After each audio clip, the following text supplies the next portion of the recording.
this whole session is coming together where we've got this kind of cross collaboration in 2 different locations, and actually multiple locations, because people who are associated with HVA, the school in Amsterdam, they have students all over the world. So maybe some of them are taking part now, or will take part later by watching the video recorded.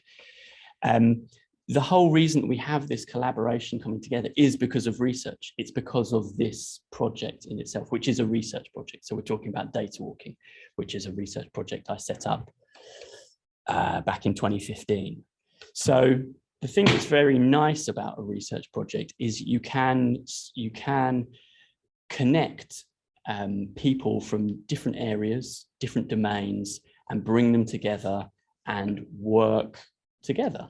And also, when I say the project started in 2015, it also proves that with research, you can have a project that has like legs, if you like. It can go places, it can do things, it can change. It can be an ongoing inquiry into something that you're interested in that then changes as you and your interests change, or as you find out things about doing the project. What you uncover, what you learn, can then inform like a new phase. So that's another really nice thing about research. And I would also say that getting involved in research affords you opportunities that you might not otherwise have in a regular job. I got into design partly because I thought I might get to travel a lot with it. I didn't get to travel too much with it. I basically stayed in London the whole time. As a freelancer, I was able to kind of work remotely occasionally and things like that. And I did get to travel to a couple of places in the UK, but this was not like jet setting around the world as a designer, I found.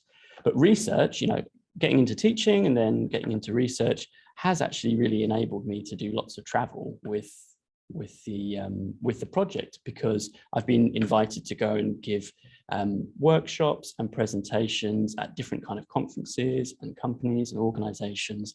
And so yeah, research is a great way to actually engage with a wider community that is probably worldwide. So I think those are some really nice things to consider about research, in terms of like it being something that is like outreach and sharing knowledge, finding things out and sharing your discoveries with everyone around you. Yes, my name is David and I'm the course leader for UX UI design here at Ravensbourne. And I also work on the graphic design course as well. So that's where I started out working and now run the UX UI design course. Datawalking, what is it about? It's a research project that is all about experimenting with how you can gather environmental data. And when I say environmental, I mean like anything that constitutes what surrounds you. It's not necessarily like data that we associate with the environment in terms of like climate change or something like this. We're talking like literally what is around you, what constitutes your environment wherever you are. And doing that while you're walking around. And then through different ways, different types of visualization, trying to build up some kind of an understanding of an area, gain some insight about it, and ultimately to try and share that knowledge. And that might be sharing knowledge in terms of sharing data. It might be sharing visualizations like maps or charts, or it might be about creating tools or coming up with ideas for processes that you could then share with other people. So there's different ways in which you could share knowledge in research. So typically when we started the project, it was all about using microcontrollers. Oh yeah, using microcontrollers with sensors. You can see on the screen an example of a microcontroller. I've got one here. And so people can see on the camera here, if you can see me. And yeah, this is what it is. It's an Arduino. Has anyone ever heard of an Arduino? No, kind of some nods in the room. I can't see people in the space. And yeah, you can fit a GPS hat onto it. So it's got a little sensor for GPS. And that means that with just a simple battery, a GPS sensor, and any kind of sensors you want to plug into it. So you can see on the screen there's a breadboard filled with sensors, or here we've got a little microphone so you can record audio. Or not record audio, you could record the volume coming through to you. You can walk around anywhere in the world and it will pick up where it is through GPS satellites. So it knows where it is in the world, and then it can record data because it's got a little SD card on it. And so it can record all the data to that SD card. And yeah, that's as simple as it needs to be, or as complex as it needs to be. But yeah, you can plug in all kinds of sensors. So I was doing stuff with air quality around, like, what is your, so I've got some little air quality sensors here, tried some of these out, quite tricky to use actually. You can use like light sensors as well, which are great. Here's another air quality sensor. This one is all about capturing dust, particulates in the air. So quite interesting. You can plug a whole load of them in. We've also got one back here as well. So this one here, which is a Giga Counter. So for radiation. So you can tell if there's any radioactive material anywhere near you. Thankfully, I never found anything worrying. So that's all good.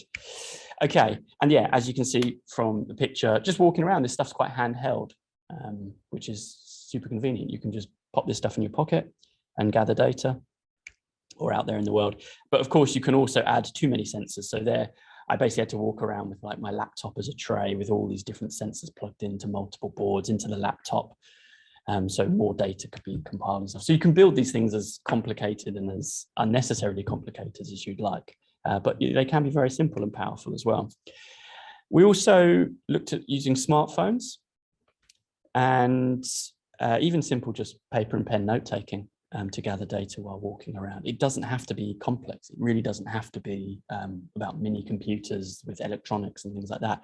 Your smartphone is super powerful. The smartphone you have in your hand knows where it is. It's got GPS. It can take photos. You can write notes. You can record audio. There's a lot you can do with a smartphone as just out the box before having to get too involved with it. So smartphones are super powerful. The other thing that I think is interesting about smartphones is that pretty much everyone has them in their pockets. Some people choose not to have smartphones, and there's some people who just don't have smartphones. They can't necessarily afford them. So that's something to consider.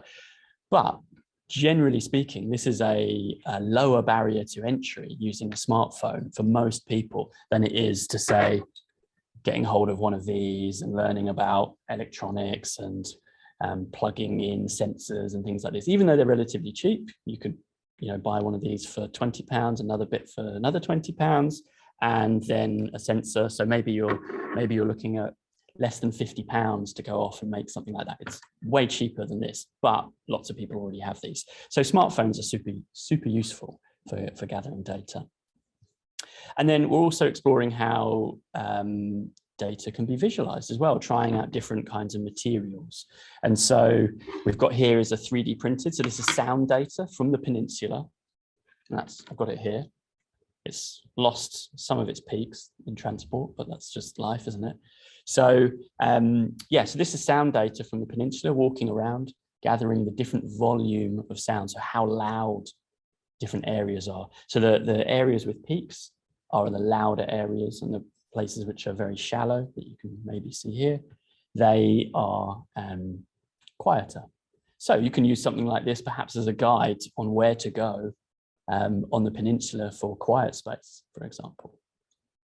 But of course, we're interested just in the way in which we can visualize things. So yeah, 3D printing stuff, using textiles. So again, this is a walk around the peninsula. For those who know Ravensbourne, this is basically a walk around the Millennium Dome. So the Millennium Dome, the O2 Dome. Sorry, I'm dating myself when I say the Millennium Dome.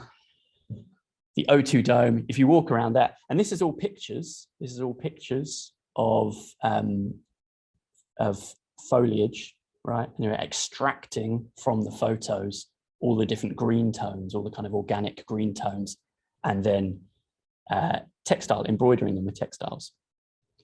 And it's worth investigating what kind of material properties in a visualization afford people and engage people in certain ways.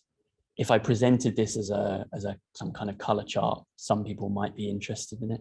If I give you a piece of textiles, you might be more interested in it or less. So it's interesting to explore different ways in which we can visualize things and different materials we can use for them. This is an example, not by me, this, and I hope people can see this on the camera. This is a map of New York. Got it the right way up. So this is just a handy little map. So if you go to New York and you've got all the key stuff on it, but it's scrunchable, printed in Tyvek. There's a material called Tyvek. So you can print high quality graphics. It's the stuff they use to wrap buildings when they're gonna like refurbish them. Tyvek, yeah, with a V, Tyvek. So yeah, you often wrap buildings in them to protect them. And but you can print high quality graphics on them, which is why they use them for that, because then they can do advertising on them, right? But it protects. You can't rip it. It's not going to rip. It's not like paper. It's basically like a plastic. But you can print on it, and you can draw on it, and you can scrunch it up, and it's not going to like degrade. So there's really interesting application. This is, you know, quite suitable. I was in New York once, and we took this map with us. That's why we bought it, right? There's interesting applications in terms of processes and materials, and how you can use those in different contexts. And yeah, here's another one. This is computational. This is, as I say, like with that previous textile version, this is extracting color information so we can see green spaces around the Greenwich Peninsula. You might recognize that kind of peninsula shape that we've got there. Now, of course, you can go on Google Maps and see where there are parks. That's not difficult.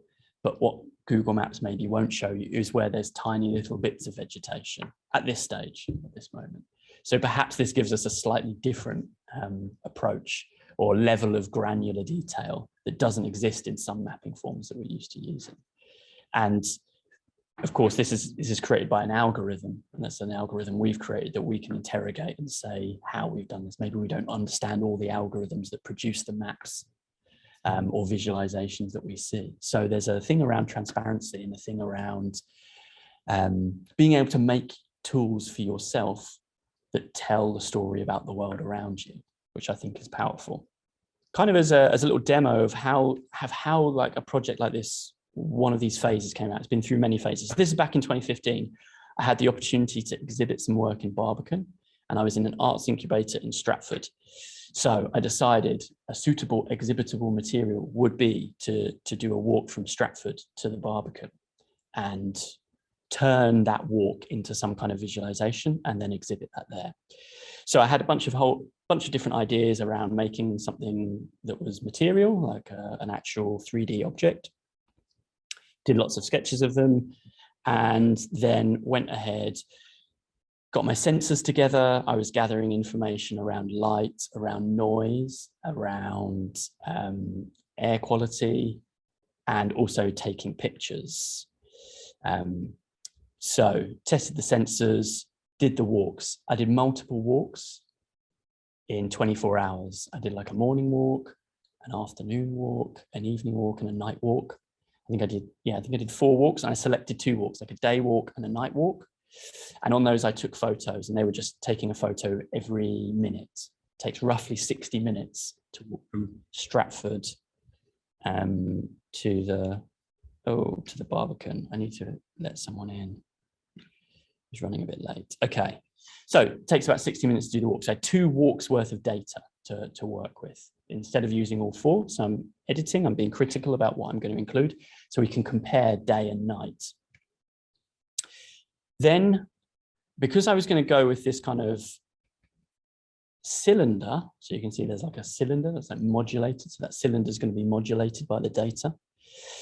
I decided to extract the colors from the photos using this ring. I hope you can see there's like a white ring in the, that's actually individual dots that's going to pull a pixel from each of those dots. So we extract those colors, and then your 60-minute walk gets turned into this profile. So we can see, if we compare those 2 images, right? You can see there's a sandy floor with a bit of greenery and then some clear grey sky. And that's what we've got here. So each line, each horizontal line represents a minute's worth of walking. And that represents a single place, yeah.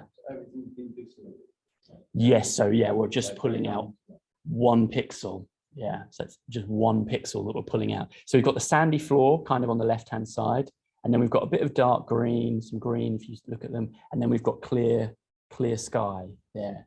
What we've done is we've unwrapped that cylinder, we've turned that flat, right? That's what we've got. This image is 60 images with a ring of pixels turned flat. Does that make sense? So we've unwrapped the ring into a line, and then we've turned that into, then we've taken the 60 pictures and repeated that process. And so even just with this image, we can start to tell things about our environment. We can see that we had kind of sandy gravel floors out in Stratford, out in Queen Elizabeth Park. And as we go towards the center of town, we can see things become more gray because we're on more and more concrete. We can also see there's less sky space. At the top of the image and in the middle, there's quite a good chunk of green and clear sky. But as we get into the lower part of that image, you can barely see any like observable sky. It's very scattered. That's because the buildings get taller. There's more and more advertising. So we're into a more and more cluttered environment. And that's evident just from this analysis here, from this one image. And this is what the evening walk looks like. This is the night walk. We can see a similar form, but of course at night the colors change, right? But we still have this clearer sky out in Stratford at the top, and then we've got more cluttered, more lights at the bottom, because you're getting into more dense urban areas. Okay, so that's all the photos. Then we've got all the sensor data. So we pull all of these numbers, we turn those into graphs. So we make these little graphs. This is all done in processing, which is software that I highly recommend for this kind of project. We can't 3D print at such fine scale. So if you look at that top chart, it's not possible to 3D print at that fine detail. So what we have to do is we have to average out some of that data.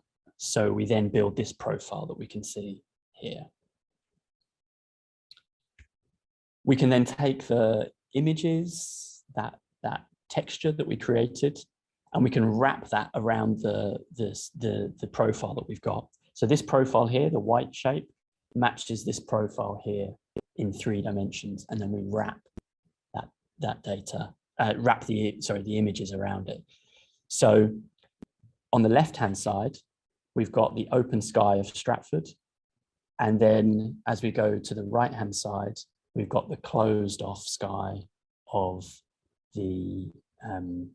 central London, basically. So you can see that change in color, and the form is being modulated. So the form changes by the data. Now, I can't remember what this one is in terms of which data type. Perhaps it's something around temperature. And there you can see it's in 3D. Then we send these files. So we actually rebuilt them in Max with the help of the team here at Ravensbourne. 3D printed them. So that's what you see on the 3D printer as it's printing. It's the dusty one. So over in the building, it's the one that makes the dust. And then we end up with these 4 cylinders. So we've got, we've got 8 cylinders, 4 for the day walk, 4 for the night walk. And I've got some of them here. So you can see like here, and you can see that, yeah, they're very, very fine. And if anybody wants to come and look at them, they're welcome to. But you can see that there's like things like chips on them. So yeah, please treat them with care, but by all means hold them. They're, you know, as long as you hold them in like a relatively sturdy part, then they're fine. So, and the fact that these are tangible objects that people can hold and interrogate seems to add some value of engagement with them, right? And it's not that it has to be a material, but the fact that we're looking at kind of an unconventional visualization form seems to help with people getting involved with maybe what the data is being presented, or sparks possibilities of how some other data might be presented. Okay, oh right, here, I've got a slide, I did include it. So we've got day, night, and then we've got light, and we've got noise, and then we've got temperature, and then we've got air quality. And so we can see clearly that there's more light in the day, so that cylinder is bigger. The cylinder is bigger in the day than it is at night, for example. So you can start to compare these objects together. Okay, cool. So that was in 2015. Also in 2015, I went to Amsterdam, funnily enough, and was looking at just using a smartphone. So I took lots of photos while I was there and wanted to try and build some kind of color space around what Amsterdam was like. And so here you can see an image, which is the photo I took on the left-hand side. And I think we've got, is it Vondel Park there at the top? So we've got an image from Amsterdam on the left. And what we've done is we've analyzed all of the pixels. We've divided it into 9 layers. Yeah, so slice the image into kind of foreground, midground, and top. I don't know, maybe my analysis isn't quite right there, but something like the sky, basically. And we've sliced that into 9 different layers. We've analyzed all of the pixels in each of those 9 layers and found out which is the kind of dominant color for each layer.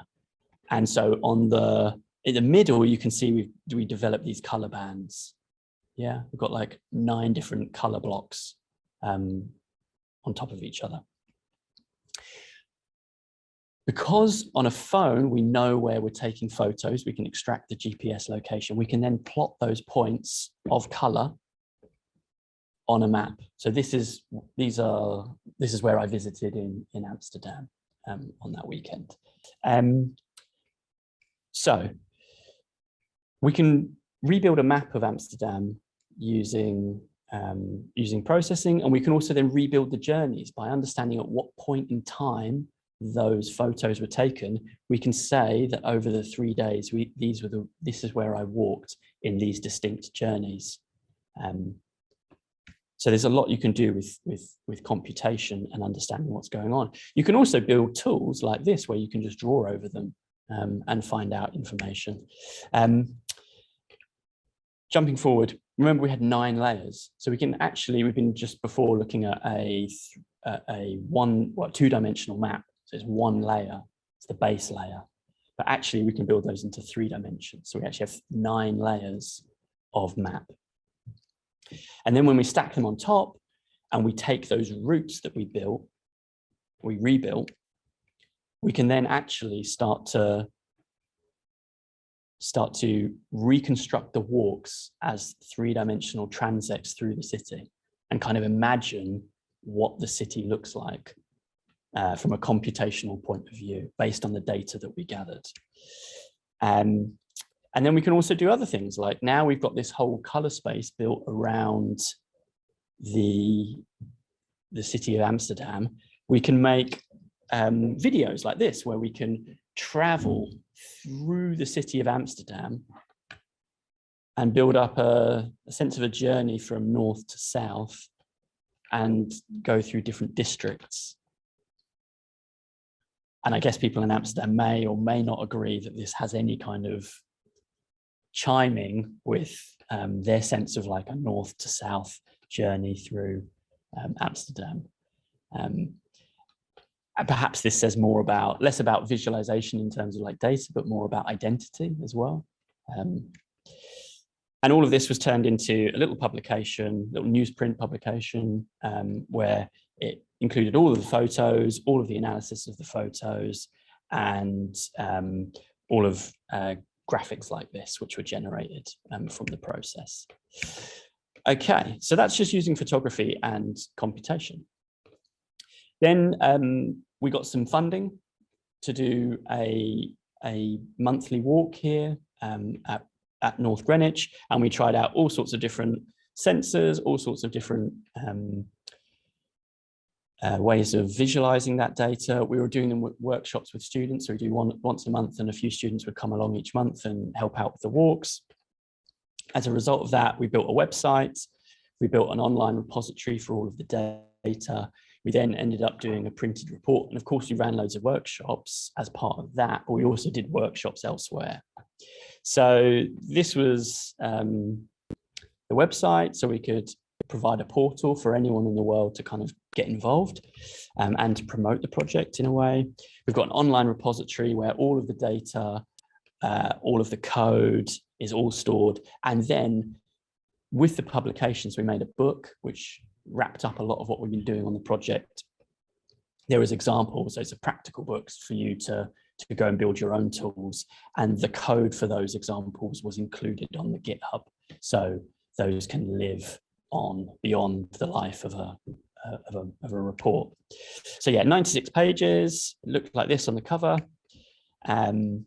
Trying to cover like the aims of the project and also a nod to relevant other projects and practitioners, some values that we came up with, and lots of visuals that just kind of experimented with what we were up to.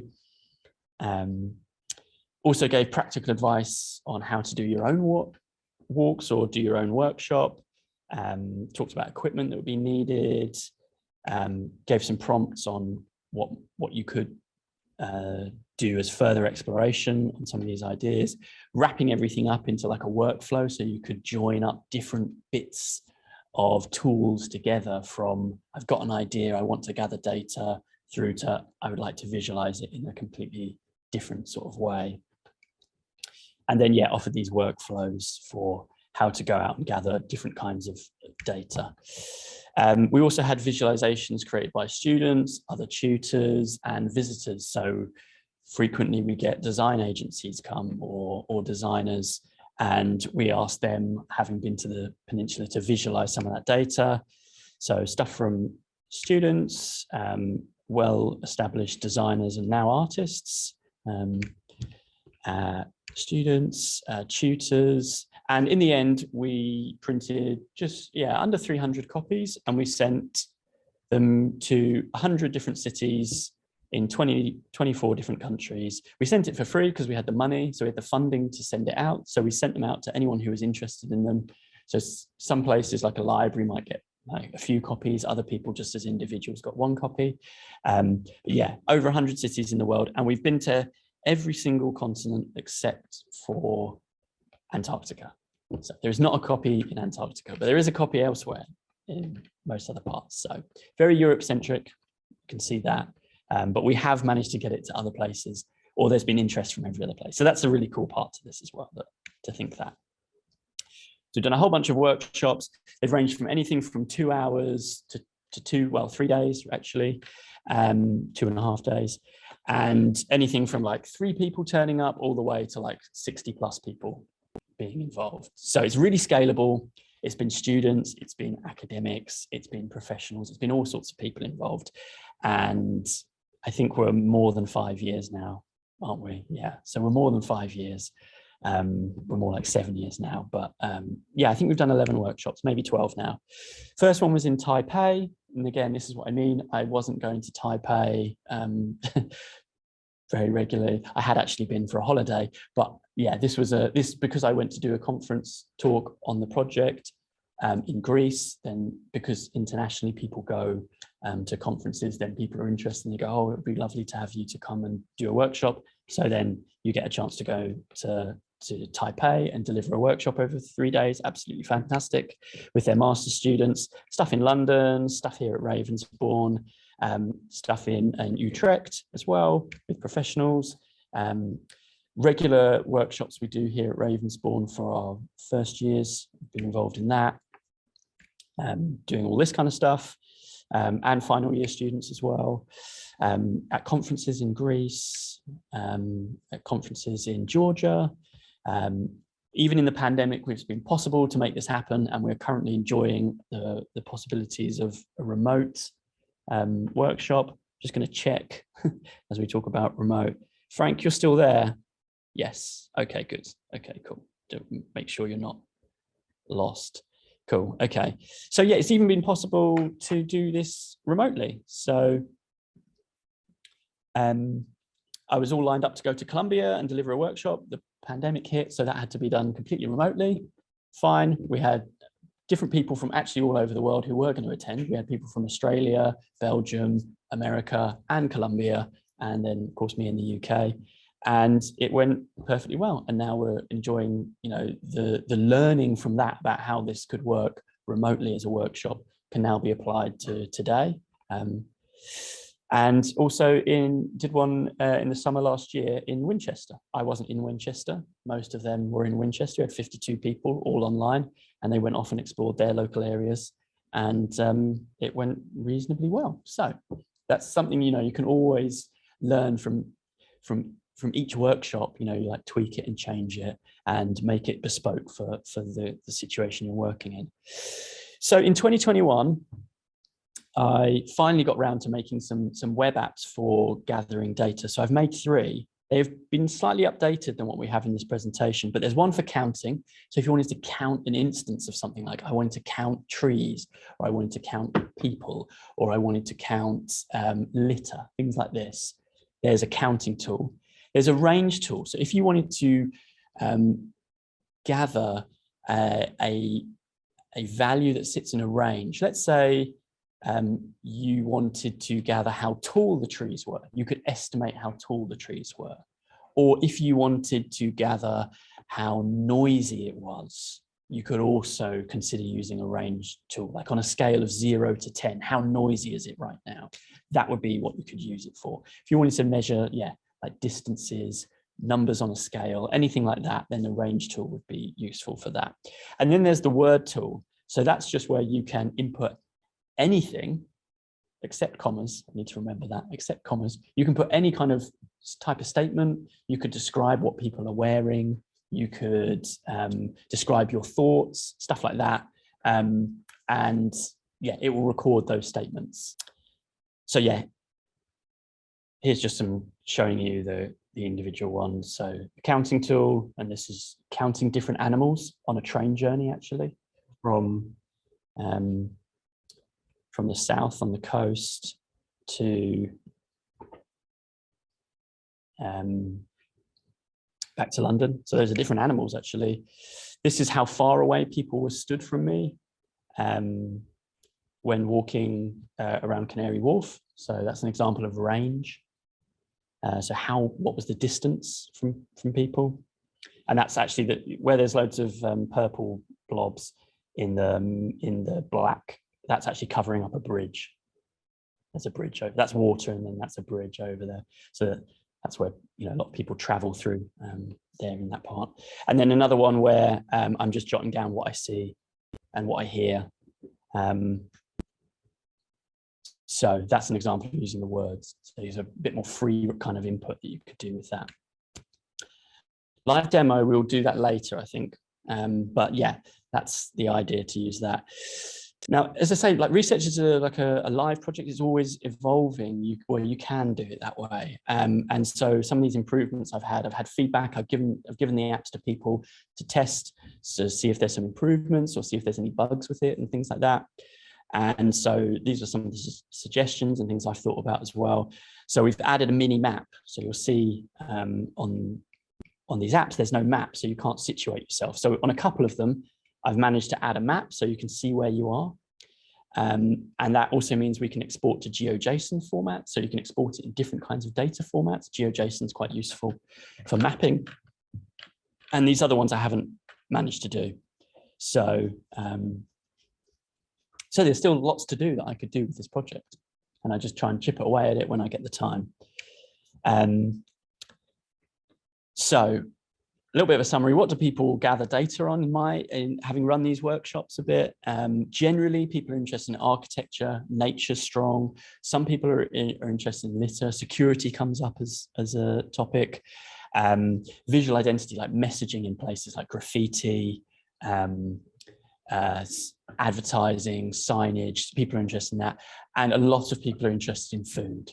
Food always comes up, maybe because by the time they get to doing the workshop, it's sort of about lunchtime. So people are like, oh yeah, okay, I'll do it about food.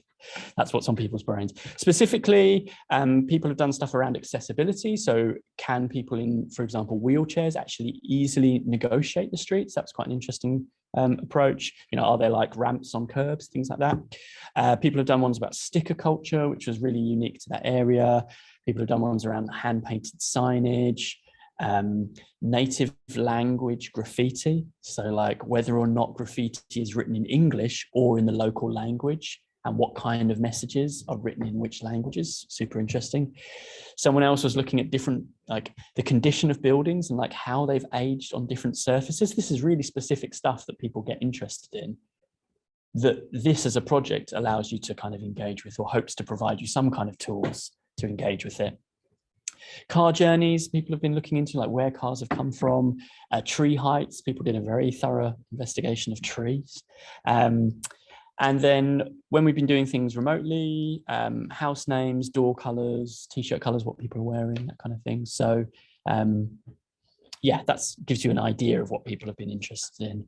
And what have we learned? Because I suppose in the end, it's a research project. It's like, what do we actually learn? Not necessarily about any single place, but about the projects. We've proven that the technology can work. So we've proven that these kind of microcontrollers, little physical computers, can gather data. We've proven we can 3D print data. We've proven that we can use smartphones to gather geolocated data. We've created some visualizations that have been positively received. We've created a framework. So within that book, and there's a digital copy available, so you don't have to have the printed book. You know, there's a framework that people can follow through to engage with whatever's going on that they're interested in. And yeah, we've delivered a whole bunch of workshops to all kinds of participants from different backgrounds. So that's all the good stuff. There's a whole lot of stuff around what is left to do, and stuff around ideas that I have in having visited Vancouver and using machine learning to understand like what's going on. So that's something I would like to do. And then the other part to this, like with research, is, which is true of any practice, as you do work, you then get to do more of it because people spot it, and then they go, oh, we need some help with this. And so I have been working on a collaboration with a choreographer. So not necessarily something you would naturally think of as being like the connection to a project about walking around, but her choreographic practice is all about dynamic performances that are between performers, where it's improvised in spaces, out in public spaces, and they wanted to capture this in some ways.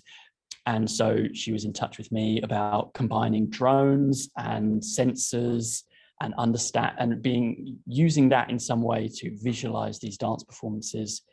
And so with GPS sensors, we can spot where the dancers traveled from. And then we're using like machine learning to try and extract pose detection from the performers. So here's a little video of different clips from the performances. And you can see there's some good capture, there's some spotty capture, like it's not perfect, to kind of get the skeletons of the humans and then be able to use those in some ways. So we're kind of interrogating the technology in itself with varying degrees of success with machine learning. And then we've got optical flow, which is a slightly older technique. And here we can see what is, I think, the same footage, and see how those are kind of useful in different ways as well, for detecting the amount of movement in any given frame. And so hopefully within a combination of these kinds of techniques, perhaps we can arrive at some good capture of performances and understand the performers' movements in space, which is what Rosella wants with her output. So this is like a little insight into some of that. And yeah, I mean, yeah, lots of ideas and so on about looking at augmented reality perhaps and stuff like this. Cool. So here's the website, datawalking.com. And it's got a menu of lots of different bits about the project. And we've got a picture of the report. You can download a digital copy of the report. I've given away all of the other copies, so I've only got a couple of copies myself. And then, yeah, we've got links to where you can find data and tools. We've got some fun stuff like this generator tool. So if you're short on ideas, then this will come up with an idea for you to go out, gather length data on fences and gates, and create a flow visualization. Probably doesn't make sense, and output as a 3D print. So maybe we can either completely reload, so gather type data on motorbikes using this tool, so drawing. So you can draw type data on motorbikes, so different types of motorbikes you could do little sketches of. You could do a change over time that might not be suitable, and output is an in situ intervention. So how could you convert those drawings into something that exists in the space that it is? Maybe we can change that as a magnitude visualization. Maybe that's not quite right. A deviation. Okay, so maybe we could categorize the different types of motorbikes and put them onto a plot of deviation, like how common their characteristics and how distinct their characteristics are. So you can use something like this. It's got some detail on different parts of the project. And we also have on here, we go back up, the apps section. So there are the 3 apps that I presented, and then test versions, which include the maps, which I think are basically pretty sound to use. We can hook those up in a minute. And there's some instructions here as well. So let's go to actually, just while we're into it, I'd also add that just before we get stuck into the brief, once you start a big, like a big research project, you'll spot things that relate to it all the time. You'll get stuck into maybe a bit of a community that are interested in similar kinds of things. And as you look out in the world, you'll see things that are relevant. So here's an academic paper, Visual Geolocations, Repurposing Online Data to Design Alternative Views. But because I'm involved in the community, I guess, people send me things like this, or they appear in Twitter feed, or I'm reading magazines that include links to these kinds of things. And here's an overview of a whole bunch of different geospatial, geolocated visualizations, kinds of things that that then become part of your world because you meet people. But then there's other things like that you just stumble across. And so there's a whole podcast here about the transformation from paper maps like we used to use to now digital maps and what that does to us. So it's a half an hour listen, 28 minutes. It was an interesting listen. Just yesterday I listened to this. I only saw it yesterday morning. So it's not that I'm even actively pursuing things, but they kind of come into my world. So this is the briefing for today. So we've already covered this. Datawalking is a framework for people to engage with their surroundings through first-hand data inquiry and creating visualizations. We're bringing together people from different perspectives, different backgrounds, and all of those backgrounds are super valuable, and different locations, especially today. We are located all over potentially the world right now, including some of those students from HVA. And yeah, I think something to remember is this might be your first time working with data and you have lots of experience, or it might be your very first time. It's always going to be an opportunity to learn from people around you and their perspective and what they can bring to learning. As a research project, it is important to document your activities. I hope you see that from the presentation we've just been through. So it would be really fantastic if everyone could make some kind of documentation of what they got up to. So what is data? Data is facts and statistics collected for reference or analysis. It could be quantitative, so like numbers, or it could be qualitative, so maybe more like statements, things that we feel about the world around us. And then we're looking at raw data, stuff that's collected in the field. So data might be numbers, it might be words, but data can also be things like what you draw. It can also be abstract notation that you make. It can also be photographs. All of this stuff can be considered data in my view. yeah, so what is data visualization? So the representation of information as a chart, some kind of diagram, maps, and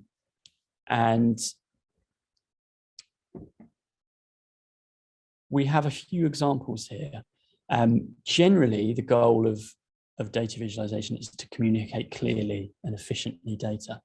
But perhaps some of what I'm presenting isn't the clearest form of communication, but it's more about engagement and getting people stuck into an issue and taking part in something by creating something that's intriguing, rather than just giving people bar charts and things like that. So there's a debate to be had around what's an appropriate type of visualization for different kinds of outcomes or intentions. So yeah, we've got bar charts, column charts, line graphs. I'm sure you're familiar with these, scatter plots, which you know, are becoming more and more every day. We use scatter plots, pie charts, often vilified.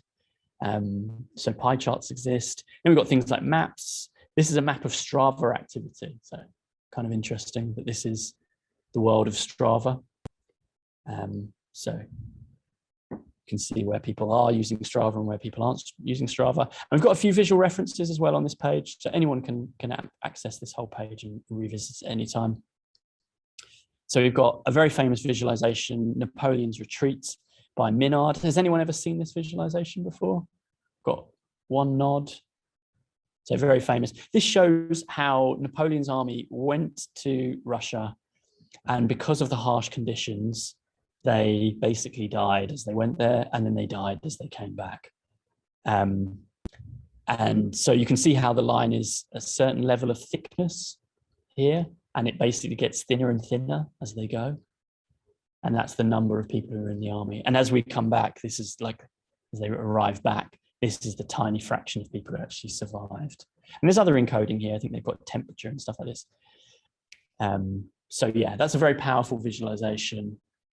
It's spatial. It tells you about a little bit of the story of these people. Similar again, so a lot of these are geospatial. Stephanie Posibik, and picking up Wi-Fi signals using like a modified hearing aid. So working with some technologist who has tricked a hearing aid into capture information around Wi-Fi signals. So very, very interesting. So you can see an example there, nicely rendered. Kate Mclean is an artist, designer, data visualizer working on a project visualizing the smells of cities, stuff like that. So it's very human based, right? There's no sensor for smells really. There probably might be, but yeah, it's very human. It's just like, what do you smell right now? And making maps with lots of people walking around smelling their cities. So very fun approach to things. Nicholas Felton, has anyone ever heard of the Feltron Reports? This is very closely related to the quantified self, whereby people are capturing data on themselves. We're kind of used to that now, but maybe 10 years ago, the idea of capturing data on yourself the whole time wasn't so common.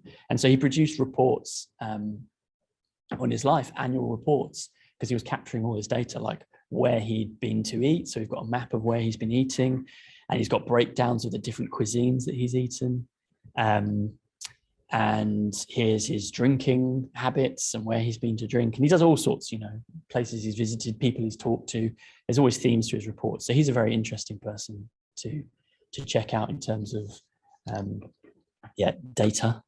And then we've got other things like mapping different types of trees in New York City. So this is something that's conducted by the Parks Department there. So you can have really fine-grained information around the trees in the space.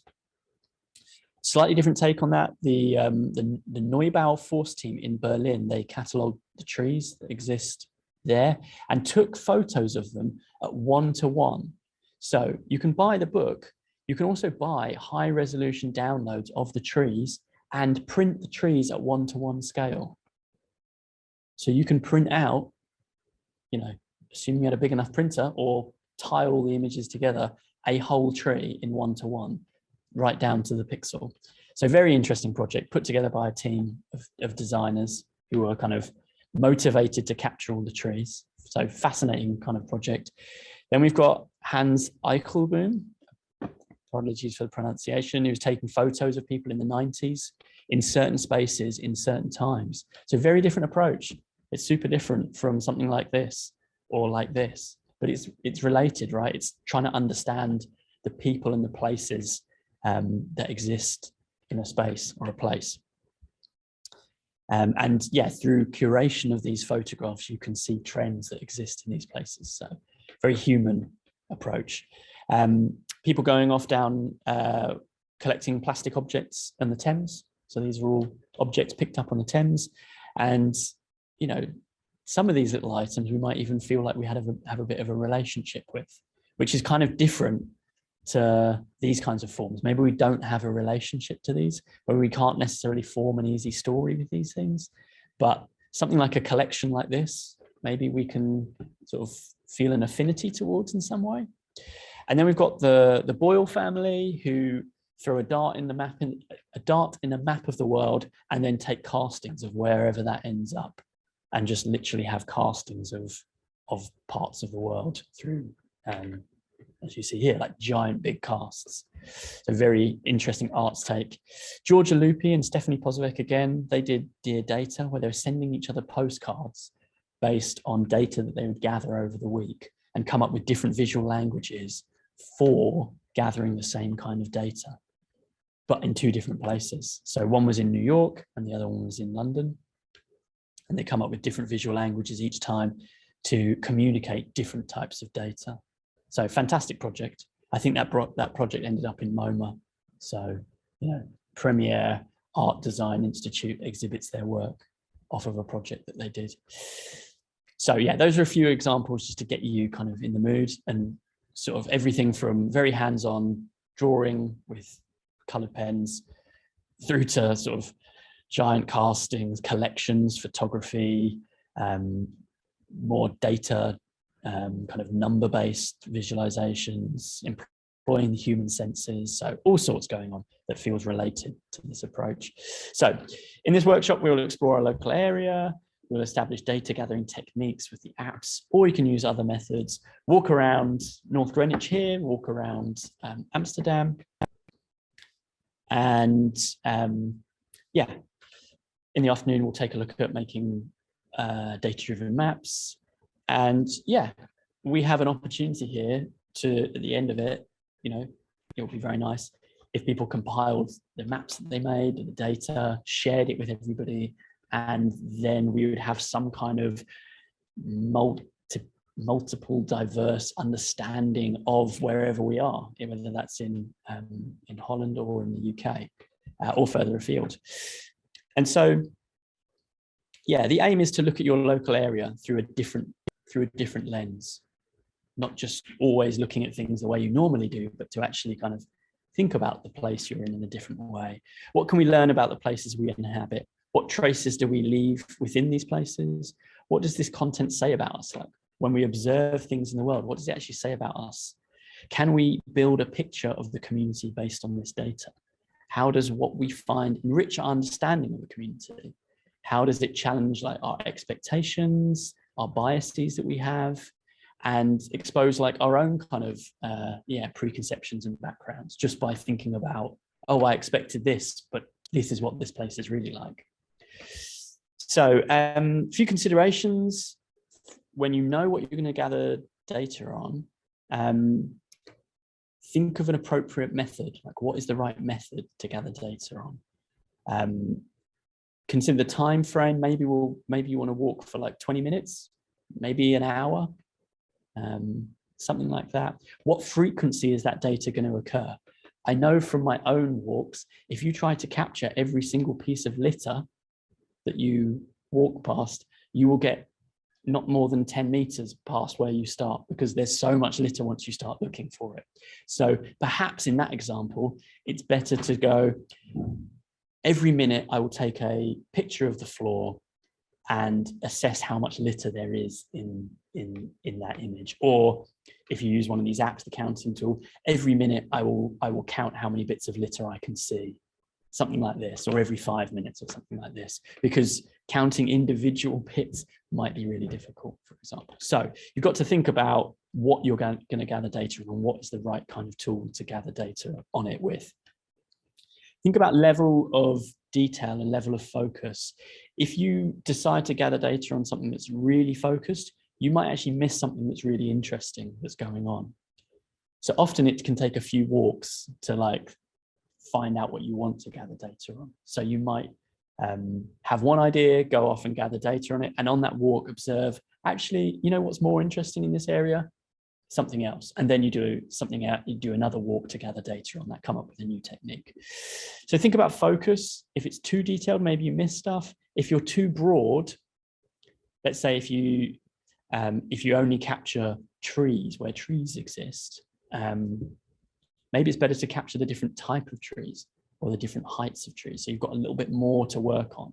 So think about the level of detail that you're working on. It might be you want to gather data on multiple themes. So you could capture data on wild animals, and you could capture data on litter, or you could collaborate with somebody. And then you could try and look for a correlation between those things. It may not cause causation. It may not mean that there is actually like the more litter there is, the less animals there are. It might not be that case at all. Correlation doesn't mean causation. But there could be a correlation that prompts a discussion and thinking, or more thorough investigation that follows on after. Please do not break any local rules about quarantining or lockdown. Be careful when you cross roads. It's easy to get like sucked in and like looking at a smartphone or jotting things down on pen and paper and forget that you're about to cross a road. Never had any accidents on this project. Don't want to have any today. So yeah, health and well-being is much more important than just doing a project or the workshop. So always say that. Before pandemic, we just talked about crossing roads. Now we talk about quarantines and any rules that are existing, and bearing in mind respect for other people. So yeah, don't be intrusive to other people and things like this. Okay, themes. So always provide these kinds of themes, but considering we're talking about culture of places, some of these, and community, perhaps some of these are more relevant than others. Green spaces, flora and fauna, litter, pollution, messaging. So thinking about signage, wayfinding, advertising, posters, fly posting, graffiti. There's a whole lot of kind of visual messaging in the world that surrounds us that we kind of ignore so much. We filter out so much of it, but there's loads once you start looking. So that's an interesting thing. Stuff around security, cameras, fences, bike locks, people who are employed as security staff, vehicles, different types of vehicles, interactions between vehicles, like are people angry with each other, incidences of road rage, is there traffic, is it stationary, things like that. What's the kind of mix of vehicles that are around? People, again, do this with respect. So thinking about the characteristics of people, how many people there are in different areas, what kind of occupations or behaviors people exhibit, is also interesting. But yeah, make sure you do this respectfully and you're not kind of like snooping on somebody in some way. So think about that, the other person on the other side of this.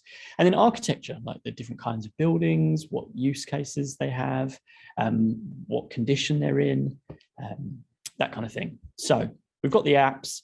So count for counting things. So we've done this one. Range, input. So if you wanted to record stuff on a scale of 0 to 10.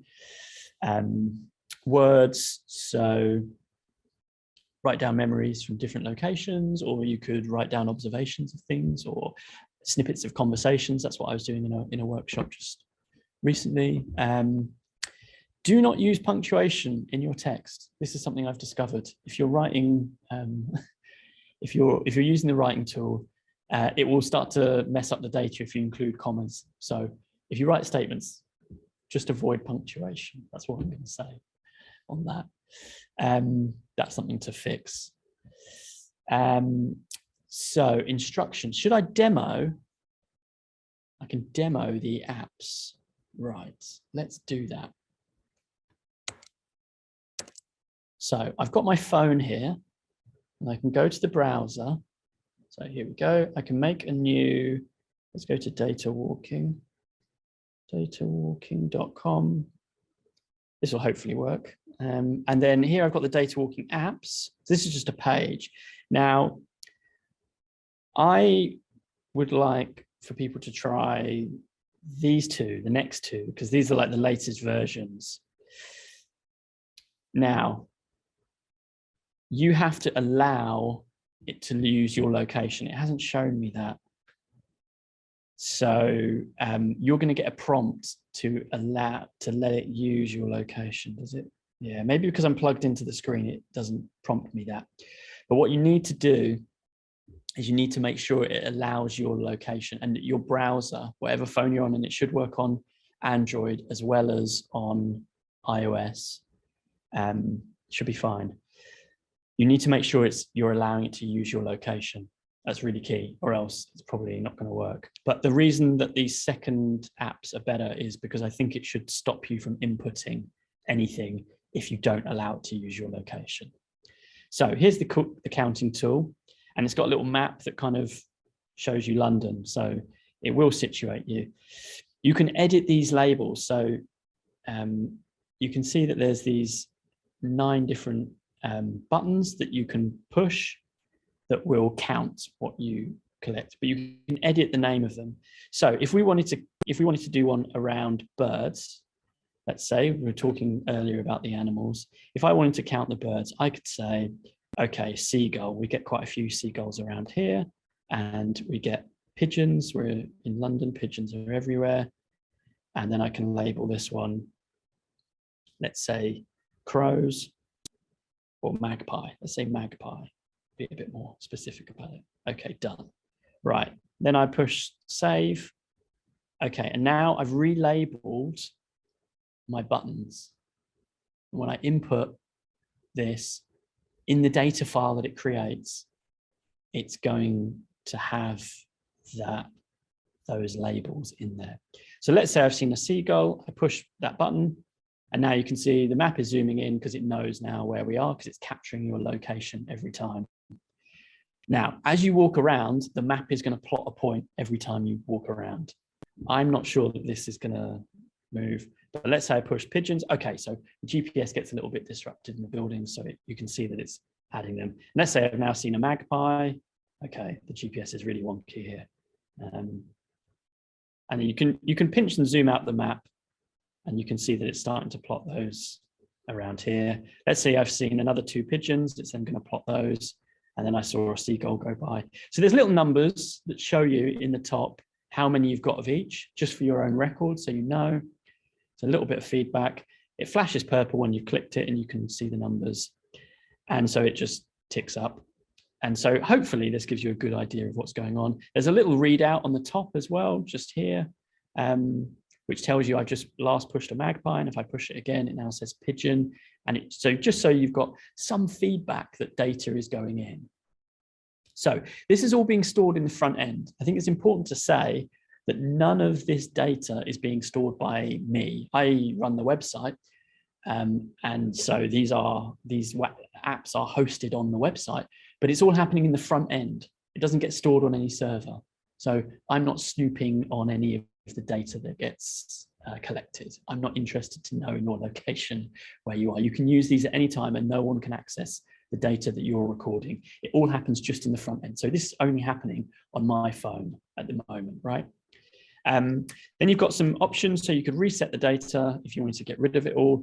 And then you've got export CSV and export GeoJSON. GeoJSON is the one I would recommend going for. So you export GeoJSON. This site is attempting to open a pop-up. Okay, we allow that. And then I can download that data and that will save it into my file system on my phone, or I can go to view. So I'll go to view for the moment. And here we can see this is the data. And this is what GeoJSON looks like. And this is what we can use in Mapbox or other mapping software really easily. So here you can see I've got like seagull. So we know that this thing is working. Pigeons, I should have probably just called it pigeon really. Magpie. So this is the order we went through it because we said we saw 2 pigeons, didn't we? One after the other. So we know that this is basically working. And this is all data that we can then use to make in our map. And that's that. So that's the counting tool. If we go back, we can use the Words app. It's very similar. I can just type a statement like, maybe I could type, I don't know, the lighting conditions I'm in. So neon bright, let's say, neon bright. So I'd add that. And then maybe I was outside and I'm like, oh, it's kind of overcast winter, sun, add that.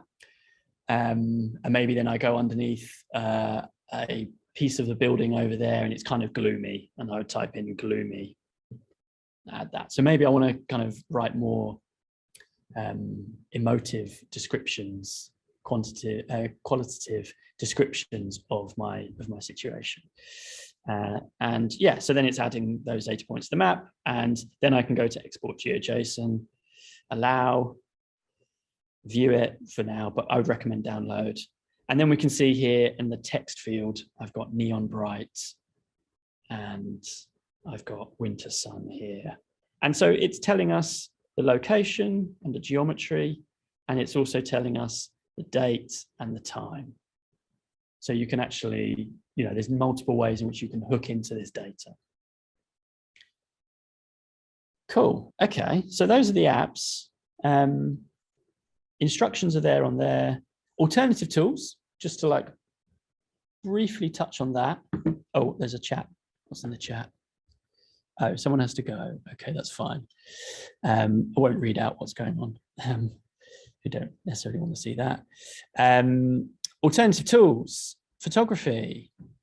So, as we said before, you can just take photos of things and build up collections, which can be super interesting. Or you can use photography as a button. I mean, I think before I was using photography as a button just to like capture where I was. But actually now I've made these counting apps, it's just easier to use that. It comes out in the right sort of data format. That's way more streamlined. Other things that are interesting you can do are like photogrammetry. So you can actually take photos of things and rebuild them as 3D objects. So that's a super interesting thing to use. If you're interested in doing photography, I've got some pointers on how to take the photos, things to consider around consistency. Other things, if you didn't want to use an app or photography, you could do drawings. You can make sketches of things or do abstract notation making. You could do things like rubbings. I did a whole load of rubbings of the floor as part of the project. And then, yeah, abstract notations, just taking notes of what you want. And here's an example of me doing this as well. So this was taking notes on how people were moving. What have we got here? Cycling, dog walking. Yeah, what people are running, what people are up to in the park near me one day.